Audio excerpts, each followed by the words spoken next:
Kasi 'pag nagubad pa ako ng ano, magpapalit pa ako ng t-shirt, hahaba pa. Kung ano na pinantulog ko, dinakitan ko na lang. Okay, magandang araw sa atin lahat mga kababayan, saan man panig kayo ng daigdig naroon.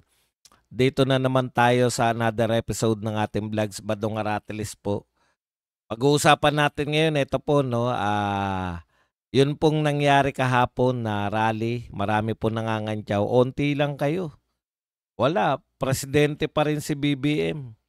Ah, yung meron pa pong taga-abroad, pasensya na yung mga fans ni Maharlika. May sinasabi pa na hijack. Minsan si Maharlika, minsan, matutuwa ka sa sinasabi, minsan hindi. Alam mo Maharlika, may mga bagay na hindi mo maunawaan kung wala ka rito sa Pilipinas 'no. Ang mga rally ngayon, wala tayong isang organisasyon lang, 'di ba? Tapos merong bumabaklas.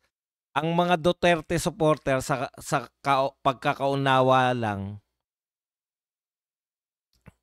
'pag 'di mo na nakita daliri mo may kasabihan 'yan. 'Di ko maintindihan kung ano ibig mong sabihin na 'di makita yung daliri. Ang point ko mga kapatid 'no, iba yung sitwasyon dito sa Pilipinas ngayon kaysa yung sitwasyon ng People Power 1 at People Power 2, 'di po ba? Ngayon po kakaiba po kasi yung mga anti-corruption, lahat po ng Pilipino anti-corruption. Ah, lahat ng Pilipino anti-corruption. Lahat gustong sumama sa rally. Kaya lang may mga grupo na anti-corruption sila pero gusto nilang unahin na mawala sa landas nila si Inday Sara. Kaya hindi masolid, 'di ba? Katulad nung nangyari nung September 21.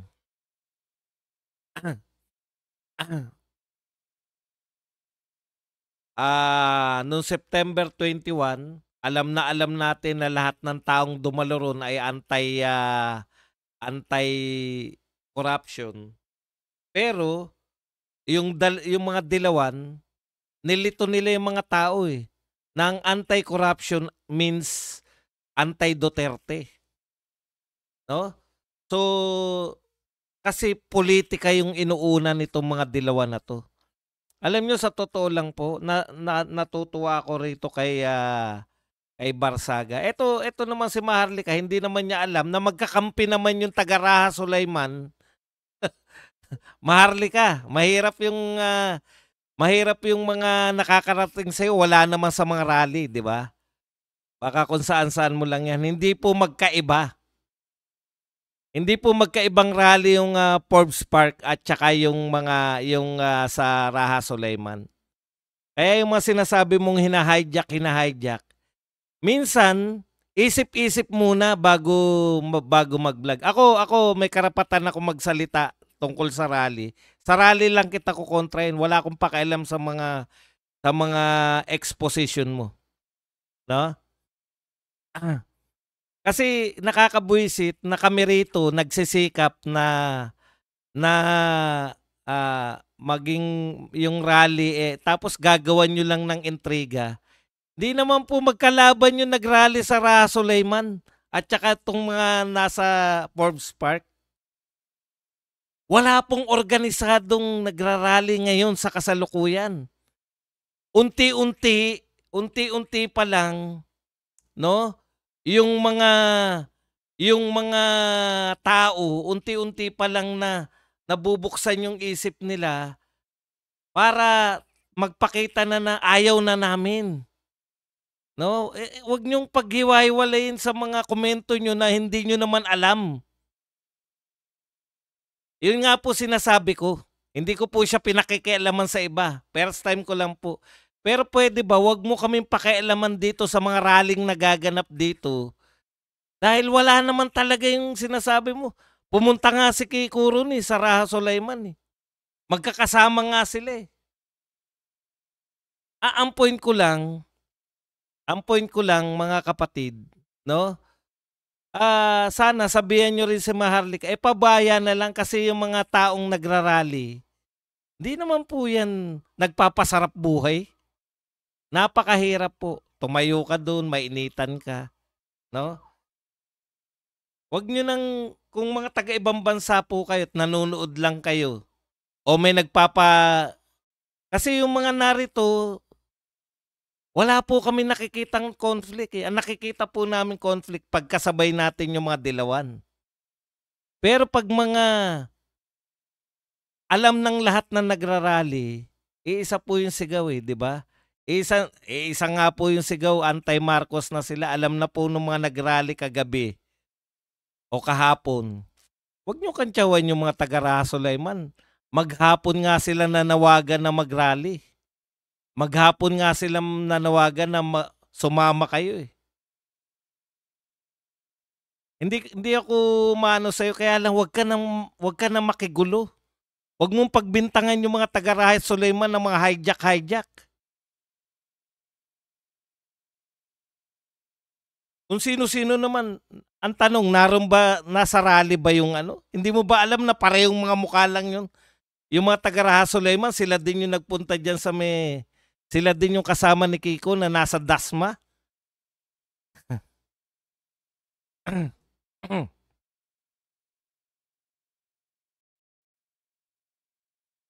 Nakakainit kasi yung mga yan, 'no? Narito sila sa Pilipinas kung saan talaga yung tunay na laban. Nakuha nila, yung kaharap nila yung pulis. Yung yung ako po, yung mga tao na kaharap mo na yung mga pulis na sumisigaw ka na pinaglalaban mo.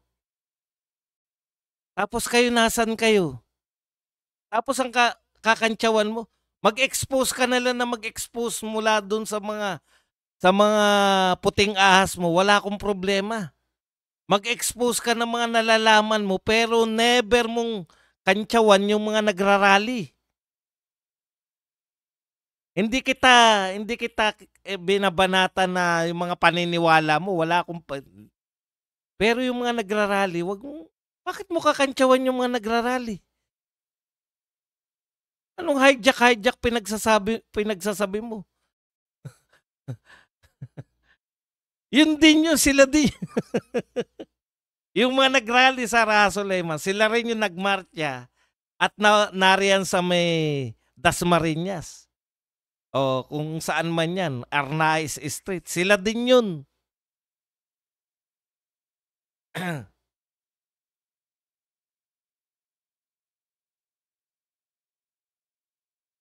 Hindi ako nakikialam, expose mo, nakakatulong ka, 'di ba? Sa mga may nagbibigay sa ng mga impormasyon, wala akong problema dun, eh. Pero yung bigla mo lang nakita na may nagkahiwalay, wala wala pong pag-uusap-usap yung mga lider. Nanawagan po si Barsaga ng gustong pupunta po dun sa Forbes Park. Eto naman po, meron pong organisasyon din 'yan na ang panawagan naman nila, pumunta naman dun sa may, Raha Sulaiman. Ano po bang masama dun? In fact, yung mga nasa Raha Sulaiman nagmarcha papunta rin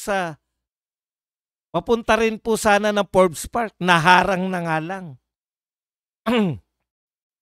Ano yung sinasabi ninyong bakit hinostage ba? Tinatama ko lang po, tinatama ko lang po dahil maraming naniniwala po na wala po rito sa Pilipinas, eh.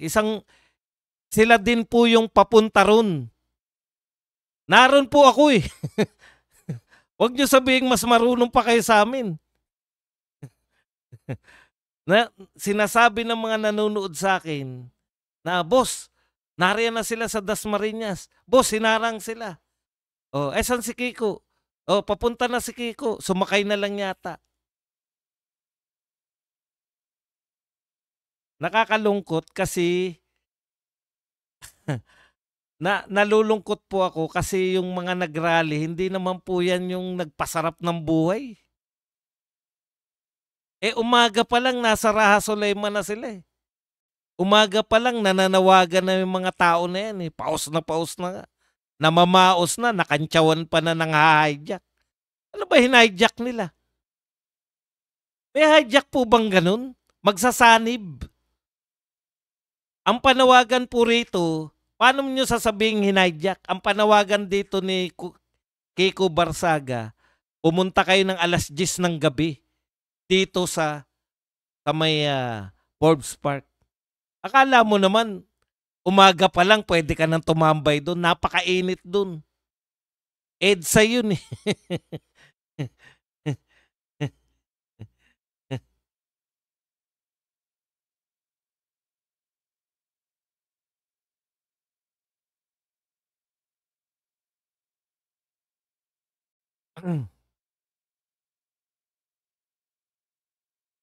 Kaya, ingat-ingat po tayo. Buti sana kung sinabayan pati oras. In fact, nagpunta ron si Barsaga eh. Oh, tapos, at saka alam talaga yung mga vlogger, kakonta ko yung mga vlogger eh. O, kala ko ba Forbes Park tayo? Ay, Boss Buds, pupunta din kami dyan mamaya. Dito muna program. Oh, anong ano ron? Anong hijack na pinagsasabi nyo? Kutya. In fact, magmamarcha nga sila eh. Dahil ako, hindi ko kaya yun, magmarcha. Doon na ako kagad, doon na ako dumiretso.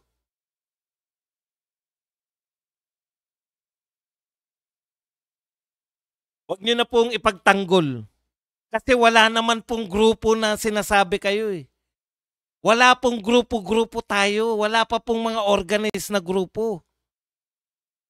Ano po bang grupo pinagsasabi nyo? Anong grupo? Nanawagan po yung mga yan, may pumunta. Masama po ba yun? Ano pong grupo-grupo? Hindi pa po organized tayo. Marami pa pong grupo na kung ano-ano, hiwa-hiwalay pa po. Si Barsaga po, si Kiko Barsaga, nananawagan po siya bilang siya, si Meow Meow. Nananawagan po. Yung grupo po, meron silang sariling lakad eh. Oh, kung saan nyo gustong sumama. Ano bang hinijack?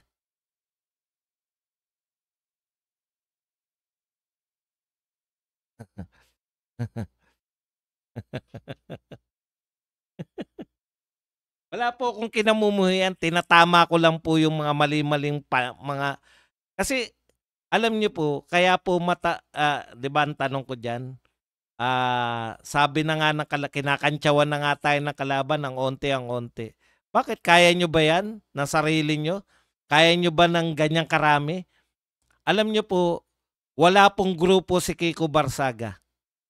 'Di ba? Nanawagan po siya ron, may mga tumalima. Yun po yung pagkakaiba eh. In the long run, po, maganda po to para sa atin. Bakit? Nung 21, ang gulo po talaga, 'di ba? Putya, mapapaaway ka talaga dahil sinisigaw nila na ikulong si BP Sara eh. Ganun po manlin lang itong mga dilawan, ganun manlin lang itong mga makakaliwang grupo. Nililin lang po yung mga Pilipino. Akala ng mga Pilipino, kaya sila nagpunta ron dahil sa mga flood control projects. No? Dahil sa pagnanakaw sa flood control. Okay. Akala nitong mga grupo na to, ng mga umatin, ano po pagkakaiba kahapon? Naroon po ako eh. Ako mismo saksi. Walang uniforme, walang mga placards. Alam mo, may isa lang gumawa ng BBM resign, sako. O hindi ko alam kung sako yun o basta tela lang. Nasulat kamay lang po, BBM resign. Isa lang po ang nakita ko. Wala po mga placards. Nakita nyo ba noong September 21? Kung todo, doon nyo po makikita yung organic. Pumunta ron yung mga tao, no? Pumunta ron yung mga Pilipino sa Forbes Park at tumambay doon, naghihintay ng Kiko Barsaga. Okay. Kung ang sukatan po ninyo ng tagumpay ay napabagsak ba si Marcos nung rally na yun? Hindi naman po yata, hindi po yun yung purpose nun. May narinig ba kayo na ibagsak. Ang ibig sabihin ni Kiko Barsaga, dalhin natin, 'no? Dalhin natin mismo sa bahay ng mga magna. Dun mismo sa bahay sa Lungga. Alam niyo po,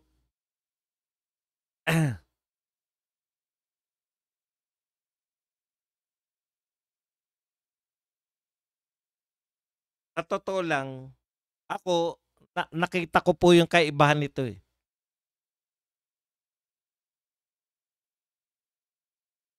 Unlike po nung mga naatinanan natin rally na may grupo talaga, maisog o UPI, ano yun, UPI, no? United People's Initiative, maisog, PDP Laban, yung kay Pastor Quebuloy, yung panahon ng KOJC nagrally sila. Alam mo yung grupo, eh, may mga grupo, may mga t-shirt, no? May mga dito po, ang kakaiba po dito sa Forbes Park, pumunta puro yung mga tao habang wala pa pong 10:00, nakatambay lang muna sila sa Jollibee, no? Nakatambay lang muna sila sa mga parke ron. May mga tambayan doon, eh. Sabi ko, atin to na rally. Tapos may mga 9:00 pa lang, may mga nakatayo na ron. May mga kasama na ng mga pulis. Habang nakatambay pa yung mga pulis, hindi pa nakaporma. Naroon na ako, eh. Nagbi-video na ako ron, eh. Organic po. Bakit po nakakatuwa? Kasi yung mga tao gustong pumunta. Yung mga tao talaga, kung may pagkakataon sila, alam nila yung lugar, no? At saan pupunta. Yung tsak na pupuntahan. Kasi syempre kakabahan ka. Ako nung hapon, nagpunta ko ron, panay pulis, panay ano. May mga SWAT. Doon pa lang sa sa MRT, sabi ko, yari. Pero nung gabi, nung pagbalik ko, wala na yung nasa MRT. Doon na lang, marami na lang naroon sa may gate mismo. Okay. Kaya nakita ko po yung pagiging, hindi po yung kagustuhan po ng tao. Tapos may mga celebrity rin. Kahit pa unti-unti, si Kiko Matos, yung isa pa na mukhang sikat kasi sikat siguro sa mga kabataan yun. Sa ating kasing mga medyo matatanda, sa ating mga medyo matatanda, hindi natin kilala, eh. Yung Kiko Matos, kilala ko yun dahil nakipagsuntukan yun, eh. Okay. Ang maganda po nun, naliligalig natin yung mga taga Forbes Park. Yung mismong mga mayayaman na kapitbahay nito mga mandurugas. Hindi naman po lahat ng mga mayayaman ay mga mandurugas, di ba? Yung iba kaya merong bahay sa Forbes Park. Mga ano yan yung mga CEO ng malalaking kumpanya. Lahat po ng mga mayayaman may bahay dyan, eh. Lahat po ng mayayaman sa Pilipinas may bahay dyan dahil ang pinakamura dyan na bahay ay 1 bilyon. 1 bilyon. Kung wala kang 1 bilyon, hindi ka pwedeng makabili dyan. Okay. So, ibig sabihin mga kapatid, no? Ang kaibahan po nito, pati sila naliligalig. Bakit po naligalig yan kahit konti lang? Barado yung yung gate nila, eh. May nakita ko ron, gustong pumasok, hindi pinapapasok ng pulis. Iikot pa. Pero yun mo yun, super yaman mo, bilyonaryo ka, tapos paiikutin ka. Hindi ko alam kung saan lulusot yun. Kasi hindi naman pwedeng basta U-turn ka sa EDSA. Ang tagal nila. Ayaw pumayag nung bilyonaryo na hindi siya papasukin. Wala silang nagawa. Nakiusap yung mga gwardya kasi nga, gwardyado ng pulis, eh. Sabi ko, tignan nga natin to. Tignan nga natin. Ibig sabihin, yung mismong pagbabantay ng mga pulis, nakaabala na rito sa mga bilyonaryo. 2 yung nasaksihan ko na gustong pumasok na naitaboy ng mga gwardya rin mismo, nakiusap. Pero panay ang saludo nila. Bilyonaryo. Bakit kayo kumoy naharangan? Dito ako dumada. Siguro ganun ang eksena dun. Kaya lang, di na ako lumapit. Baka. Di ba? Oh. Eto po, ang nakita ko po rito, naliligalig po yan. Makapambwisit man lang tayo ng mga bilyonaryo. O dun din sa ano, malamang hinarangan rin nila yung gate. Yung sa Arnaiz Street. Yung isa pang gate.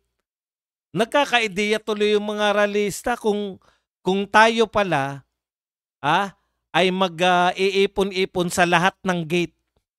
Ibig sabihin, papupuntahan natin lahat ng gate. Lahat ng gate ngayon ng Forbes Park ay sasarahan ng mga pulis dahil poprotektahan nila eh. O edi kulong na natin yung mga bilyonaryo.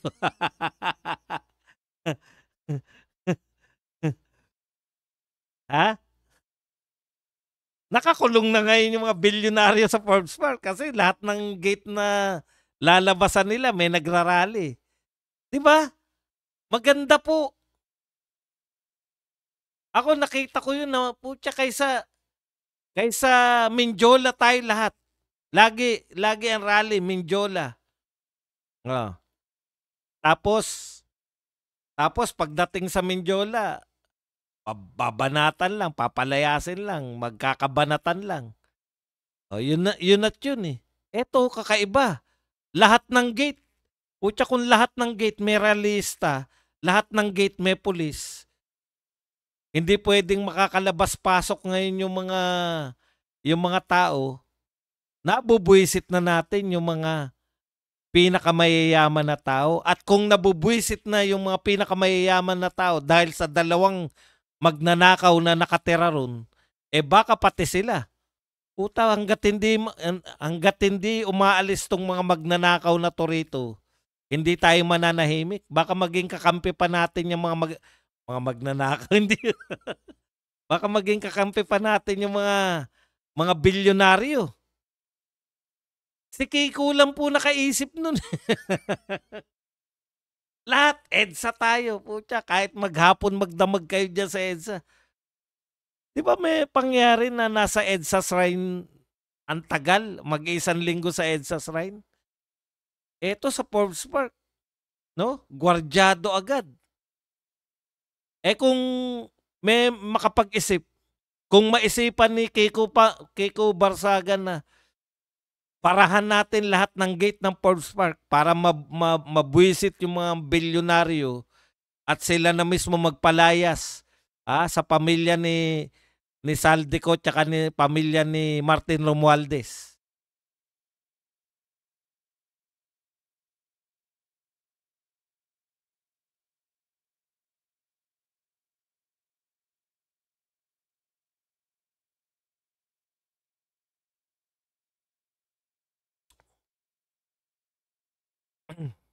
Okay. Ang point ko pa, matagumpay ba o hindi? At tingin ko matagumpay. Bakit? Naihiwalay na ng rally kahapon. Nakita na una, kinover ng media. Kahit papano, meron TV5. Pinanood ko kaninang umaga yung kay Egan, anong programa yon? Magandang Umaga Bayan. Yung basta sa Channel 7, pinanood ko, pinature nila. O kahit papano, napapanood na ng mga tao, hindi na lang po sa mga vlogger. Pero yung mga vlogger po, marami po nanonood eh. Malalaki rin po yung views ng mga vlogger eh. At saka nakakakuha na ng mga celebrities. Yun ang importante. Tapos, malinaw na yung panawagan. Hindi anti-corruption lang, kundi anti-BBM. Yun ang importante. Na etong grupo ni Kiko Barsaga, etong grupo ng mga taga-Raha Sulaiman, sila'y nananawagan ng totoo. Etong grupo na to ang nananawagan ng totoong panawagan ngayon. Kung merong panawagan na anti-corruption, dapat mas magandang panawagan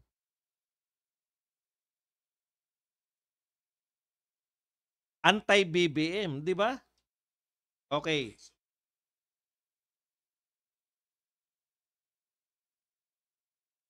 Kaya na-establish yan ni Kiko at meron po, makikita po ng mga tao yan, ito pala ang tunay na panawagan dapat. Kasi mawawalan ngayon Pag lumakas po itong, ganitong panawagan, mawawalan po ng, taga taga taga-subaybay o followers itong mga dilawan na harap-harapan na ang lalaki na ninanakaw sa flood control, pero ang sinisigaw pa rin ikulong si Sara Duterte pa rin. Makikita po yung kaepokritohan nitong mga dilawan. Unti-unti.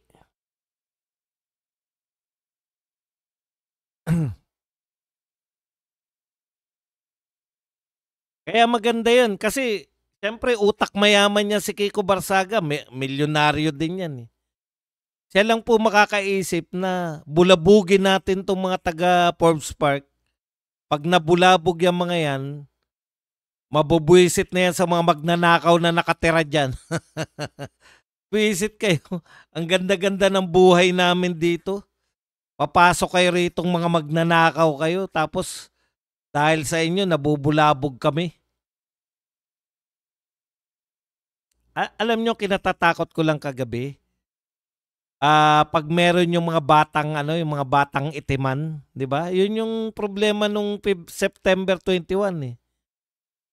Nawagan tong Keiko D, yung apo ni Cory. Kala mo lider-lideran eh. Putya, nung nagkagulo hindi na nagpapa-interview eh. Nung nambato na yung mga inimbita niya, hindi na nagpapa-interview eh. O, ikaw ba leader, Keiko D? O, yung apo ni Cory. Ba't natahimik ka bigla? Nung nanggulo na yung mga inimbita mo sa Luneta.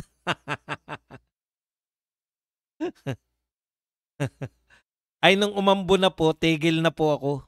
Hindi, mahirap na po. Kasi pawis na ako, pagod na pagod. Hindi po ako napagod sa rally, tatayo ka lang naman eh. Napagod po ako, papunta po dun sa rally. Akyat panaog ka dun sa mga hagdan ng MRT. Yung siyempre pupwesto ka eh. Wala pa namang media tsaka nung una, panay pulis pa lang eh. So dito muna ako nakapwesto sa may bus lane. Yung istasyon ng bus. Panik-panaog ako. Doon po ako napagod. Ay hindi po, okay naman Ma'am Crazy. Tama po, yun lang po ang reaction ng mga tao kasi akala nila hindi aalis sa Raha Sulaiman. Alam po ng mga vlogger yun na magmamarcha mula Raha Sulaiman eh. Umaga pa lang alam na eh.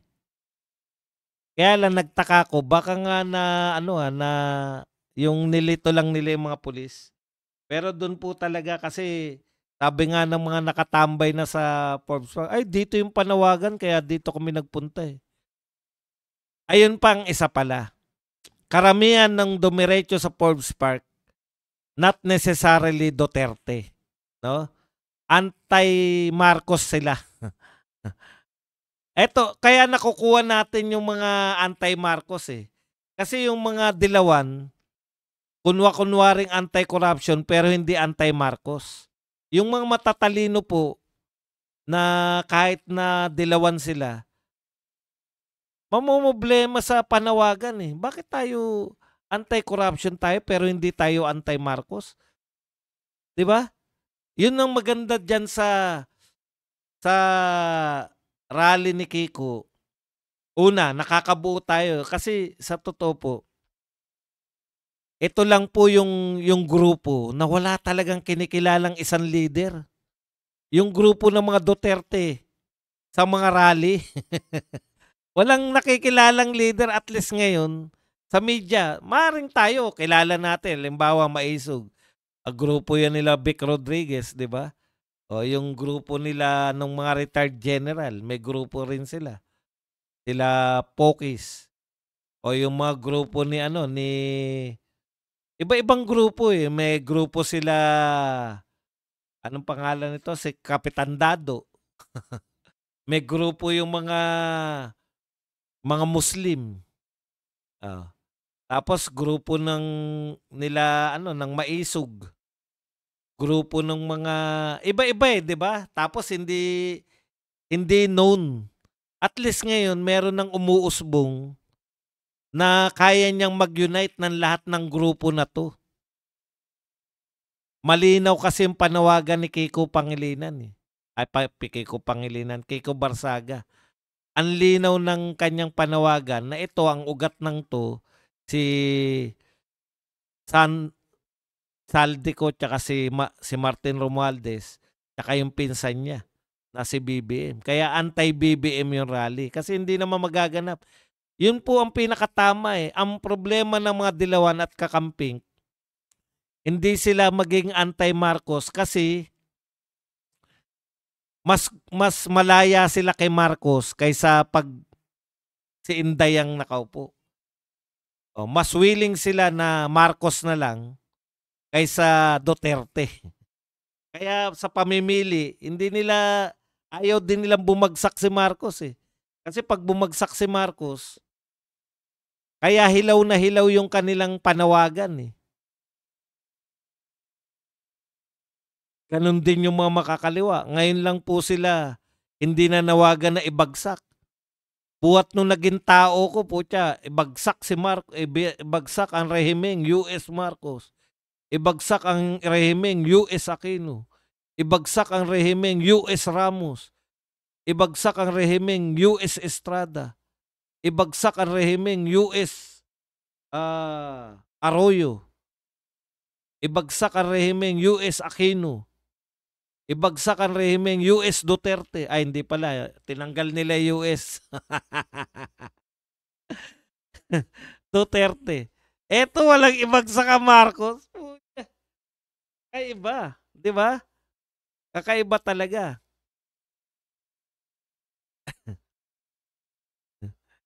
Kaya sabi ko nga, maganda yung papel ni Kiko, eh. Parang ano siya, eh. Hindi si Ka Eric, isa rin nga si Ka Eric sa leader ng mga hiwa-hiwalay na grupo, 'di ba? 'Di ba si Ka Eric naroon sa may tapat ng Robinson nung rally no September 21. Tapos may nagrarally dito sa may Camp Aguinaldo. May nagrarally doon sa pare-parehong dikit kay Duterte. May nagrarally din sa Liwasang Bonifacio. Dati na si Ka Eric, eh. Ngayon, etong lahat ng grupo na yan, supported si Kiko Pangilinan, si Kiko Barsaga. 'Di ba? Kaya maganda, eh. Hindi sila nagsusuportahan dati, pero lahat sila sinusuportahan nila si Kiko Barsaga. Nagiging unifying factor si Kiko Barsaga. Maring hindi sila believe kay Kiko Barsaga. Kaya lang, wala tayong magagawa, eh. Mas katanggap-tanggap si Kiko Barsaga ng mga younger generation, yung mga Gen Z na tinatawag.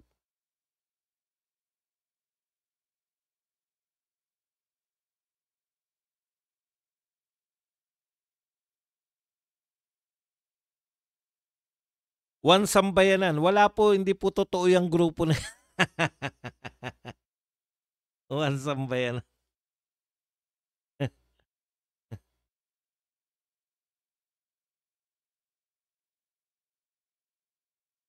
Okay, kanina rin po, nagkaroon po ng tinatawag nating press conference yung ICI.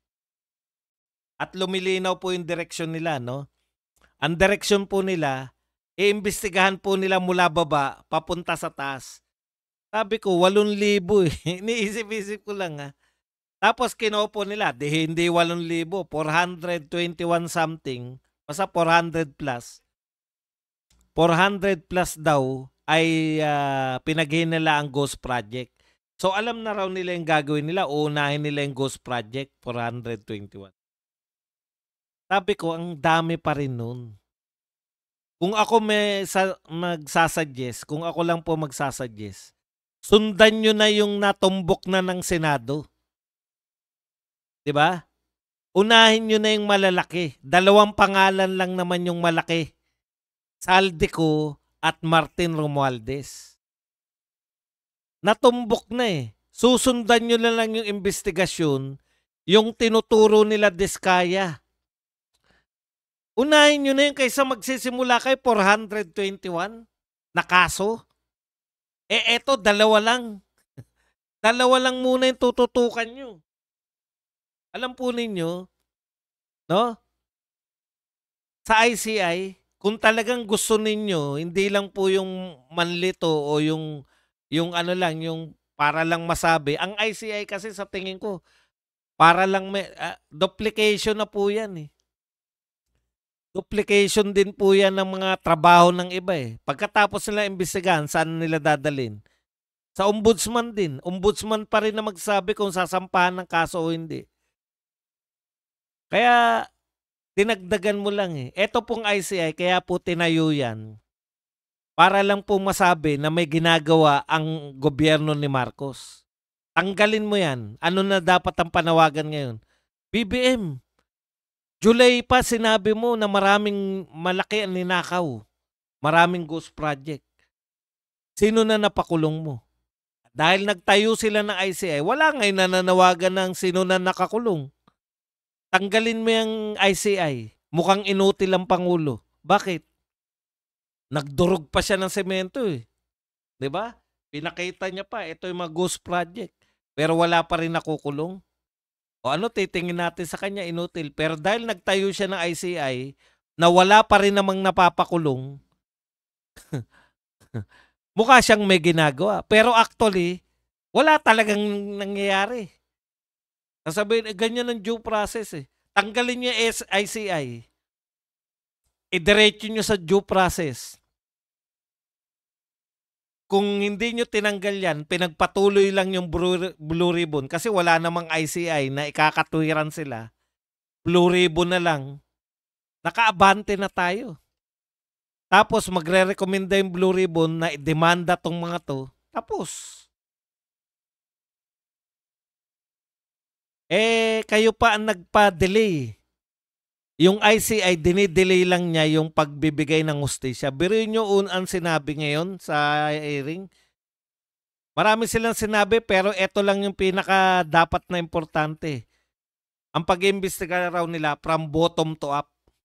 Bottom, mula sa baba, unahin daw nila yung mga ano. O di 421 kaso yung iimbestigahan nyo.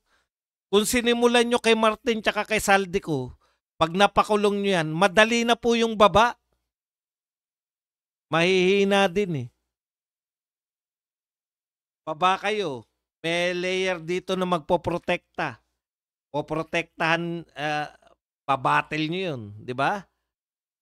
Nasa baba kayo nagsimula. Tapos may layer dyan na nagpoprotekta sa baba. Aakyatin nyo yan. Tapos may layer na naman na nagpoprotekta dito sa inakyat nyo. May layer uli. Unahin nyo yung pinaka. Wala na silang layer lahat. Pwede na silang pabagsakin. Yun ay kung gusto talaga nilang malutas. Pero kung ang gusto lang nila patagalin lang, baka yung mga galit ng tao ay mawala na. Kaya kita nyo, ititigil na ng dalawa na lang daw. Hinahanap na lang si Gutesa. Ititigil na ni Raffy Tulfo para magsimula ng panibago. Farm to market road na naman. O magagalit na naman tayo. Matatabunan na to. Ang laki po ng pera rito eh. Ang laki po ng perang ginastos natin sa flood control. Ang laki po na ninakaw nila dyan. Nag-expect lang po sila na yung ICI, pandelay lang para may katwiran sila. Hintayin natin yung ICI. Sabihin lang ng mga yan. Hintayin lang natin yung ICI. Kasi diyan nakabatay. Teka lang mga kapatid ha. CR lang po ako. Saglit lang. Wiwi lang to.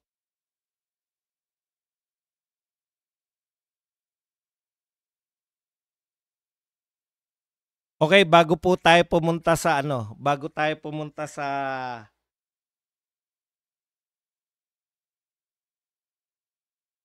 question and answer portion. Tagumpay po yung kay Kiko Barsaga, Forbes Park Rally. Yun na nga no, kasi una naliligalig na natin sila. Ikalawa, nagkakaroon tayo ng unifying leader sa katauhan ni Kiko Barsaga. At ikatlo, siyempre, naihiwalay po natin yung mga panawagan na walang kwentang panawagan at yung totoong panawagan, no, para ngayon. Yung anti-corruption na panawagan ay walang silbi kung hindi ka mag-a-anti-BBM. Yun yung mensahe nito, no? Anti-BBM lang po ang tunay na panawagan sa anti-corruption. Kasi ang totoo lang, ang ugat talaga ng korupsyon, yung pag-aalaw ni BBM dito sa kanyang pinsan at sa alipores ng kanyang pinsan na si Saldico na manalasa ng manalasa. And the rest, yung mga bataan na nila. Okay, so sa madaling salita, para ka naglalaba, yung September 21, naglaba tayo. Kaya ang sama ng dating kahit marami pong dumalo sa mga rally kasi parang naglaba tayo pero halo-halo yung puti at dekolor. Kaya nangyari, namantsahan po yung mga puti. Ito po, ang ginawa ni Barsaga at saka nung rally kahapon mula po dun sa may plaza, ano na nga yun? Anong plaza na Plaza Raha Sulaiman, ay nangangahulugan po yan na inihiwalay na po natin. Kung naglalaba tayo, inihiwalay na yung puti sa dekolor. Inihiwalay na po natin yung tunay na rally, tunay na panawagan ng pagbabago at kunwari ang panawagan. Nakita po ninyo yung mga nananawagan po, sila De Lima, sila mas galit pa eh. Mas galit na galit pa po si De Lima sa hindi pag-attend ni BP Sara kaysa po sa pagnanakaw na bilyon-bilyon ni Saldi at saka ni Martin Romualdez na inaalaw po ng ating presidente. Nakita nyo po, yan ang mga leader ng Dilawan. Mas galit pa dun. Tanong, nasan si BP Sara nung gusto nilang patinin? Naroon po sa mga nalindol sa Pogo. Bogo City. Di ba? Kaya ano po yan, maganda po, nahihiwalay. Kung gusto nyo talaga ng tunay na pagbabago, ito yung sasamahan ninyong grupo. Yung mga grupo na sumusuporta kay Kiko Barsaga. Pero kung gusto ninyo na mag-ano lang, bumanat lang sa mga Duterte, kada merong rally laban sa korupsyon, gusto nyo lang bumanat sa mga Duterte kahit wala silang kinalaman sa korupsyon, eh diyan kayo sumali kala De Lima, kala Tabingi, kay Shell Oyabak at kay Vice Oyabak. Okay, yan lang po ang ating topic. Pwede na kayong mga yung magtanong, pwede po kayong magbigay